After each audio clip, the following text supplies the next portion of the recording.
Estudo bíblico 2 Coríntios 6.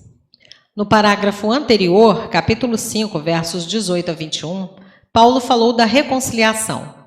Disse que Cristo nos reconciliou e que deu o ministério da reconciliação aos seus embaixadores. Ele continua falando sobre esse segundo aspecto da reconciliação, o papel dele como servo de Jesus, no início do capítulo 6. Paulo continua a defesa de seu ministério. A desafeição na igreja coríntia para com ele devia ser considerável, verso 12. De outro modo, certamente não teria devotado tão grande parte dessa epístola a essa defesa. Versos 1 a 3.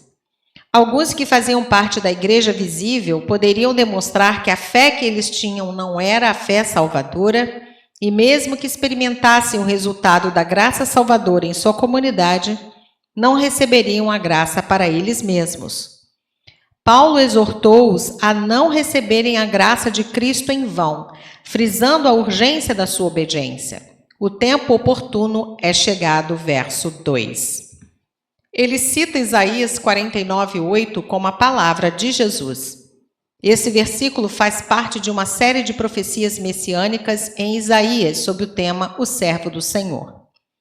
Paulo serviu com toda sinceridade e dedicação para não impedir o progresso do Evangelho. O objetivo de Paulo não era nunca o seu próprio conforto ou segurança ou riqueza, mas a expansão do Evangelho, a salvação do perdido, a edificação da igreja e a glória de Deus. Ele procurava defender o seu ministério apenas para atingir esses objetivos. Versos 4 a 10. Ao invés de dar motivo de escândalo, Paulo se negou em tudo para ser um bom embaixador de Cristo. Ele aceitou o sofrimento na sua vida e ainda desenvolveu as qualidades características de um servo fiel. Tudo indica que Paulo ainda estava sendo criticado e rejeitado por alguns entre os coríntios.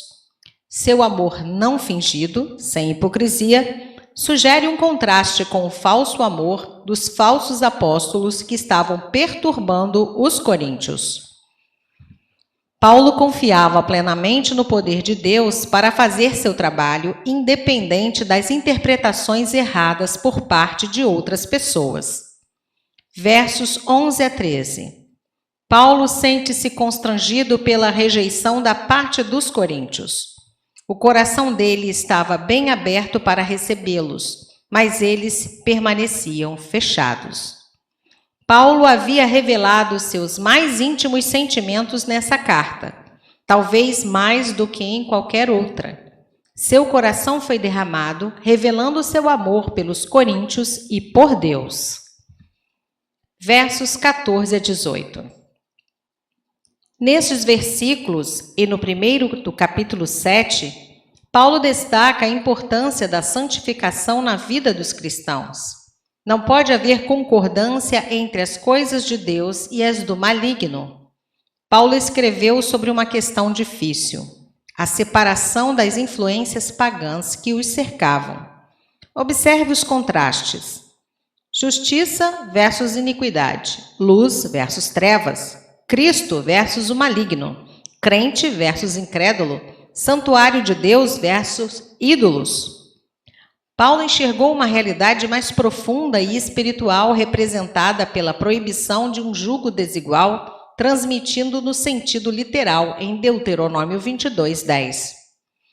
Os falsos profetas em Corinto estavam afirmando ser cristãos, mas eram na realidade servos de Satanás. Juntar-se a eles seria distorcer toda a vida e o ministério da igreja. Essa proibição contra se juntar com descrentes era um cuidado de Deus para com seus filhos, pois não pode haver comunhão entre luz e trevas. Andarão juntos, se não concordarem? Amós 3, verso 3. Nos versículos 16 a 18, Paulo usa várias citações do Velho Testamento sobre o povo santo. Deus desejava um povo santo em Israel, mas os hebreus não cumpriram sua responsabilidade. Então ele começou a profetizar sobre um povo santo e cumpriu as profecias em Israel espiritual a igreja. Hoje, em Cristo, participamos da comunhão do Todo-Poderoso que habita entre os cristãos. Quando Cristo veio, ele era o verdadeiro templo ou lugar de habitação de Deus. João 2:21, Colossenses 2, verso 9. Agora, por meio do poder e do dom do Espírito Santo, Deus também se manifesta de maneira gloriosa na igreja, que é o novo templo de Deus.